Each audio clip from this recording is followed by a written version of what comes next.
και της φθοράς ως έσωσεν, εαυτόν εκδεδοκός στο θανάτο, την τη φθορά και θάνατο μου φύση, κατασχεθήσαν παρθένε δυσόπισον, τον Κύριον σου και Υιόν, της εχθρών κακουργίας μερίσαστε.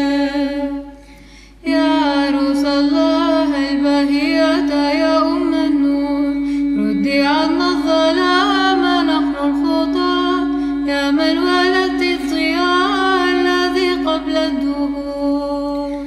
Сокровище спасения и источник нетления царочую, и столб утверждения, и дверь покаяния, зовущим показал